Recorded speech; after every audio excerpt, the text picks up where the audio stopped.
লিয়াকত আলী ভূঁইয়া, আপনারা বলছেন আবাসন খাত সংকটে, কিন্তু সাধারণ মানুষের অভিযোগ ব্যবসায়ীরা রড সিমেন্টের দাম বাড়ালে সাথে সাথে ফ্ল্যাটের দাম বাড়ান, কিন্তু কমলে কমান না। এই অনাস্থার কারণ কি?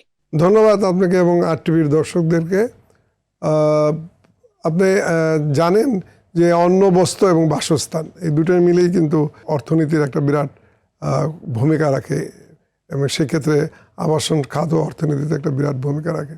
রড সিমেন্ট দাম কমছে একটি কারণ, আপনি জানেন যে আপনি নিজেই প্রথম প্রারম্ভিকতে বলছেন যে ড্যাবের কথা বলেছিলেন, এবং ড্যাবের কারণে কিন্তু গত 1.5-2 বছর ধরে 2022 সালের পর থেকে মাঝামাঝি থেকে কিন্তু আমাদের প্রকল্প যারা করে বা যারা আমরা করি তারা কিন্তু ক্রমশই কম নিচ্ছিল, এই জন্য যে ড্যাবের কারণে আপনার এই প্ল্যান পাস বা নকশা অনুমোদন এগুলা আমরা করতেছিলাম না, যে বিকজ অফ দ্য ড্যাব, এবং সেখানে একটা ভ্যাকুম সৃষ্টি হয়েছে।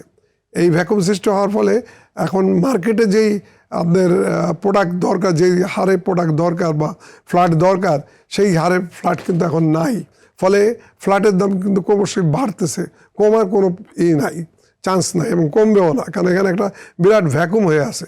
যদি সাপ্লাই আবার ঠিক মতন হয়, অদূর ভবিষ্যতে দেখা যাবে কমে কিনা বাড়ে, সেটা পরের বিষয়। তবে আরেকটা প্রশ্ন, যেটা অর্থনীতিতে মানে আমাদের ব্যবসা এখন কমতি কেন, এটা আর একটা প্রশ্ন, যে রাজনৈতিক পালা বদলের পর এটা সব জায়গায় প্রতি সময় কিন্তু এটা হয়েছে, যে কোনো জাতীয় ইলেকশন থাকলে বা রাজনীতি প্রবলেম হলে তখন কিন্তু শুধু আমাদের ব্যবসা না, আবাসন ব্যবসা, সমস্ত ব্যবসায়ী কিন্তু একটা এফেক্ট হয়, এবং ব্যবসা কিন্তু গো স্লো নিতে দেয়। এবং এই ব্যবসা তো আরেকটা বেশি পরিকল্পনা, যে আমি একটা বড় একটা জিনিস কিনবো, এটা এখন কিনবো কিনা না কিনবো, এই মুহূর্তে কিনলে কি ভালো হয় না কিনলে হয়, এটা তো একটা বেশ অনেক অর্থ প্রয়োগ করতে হয়।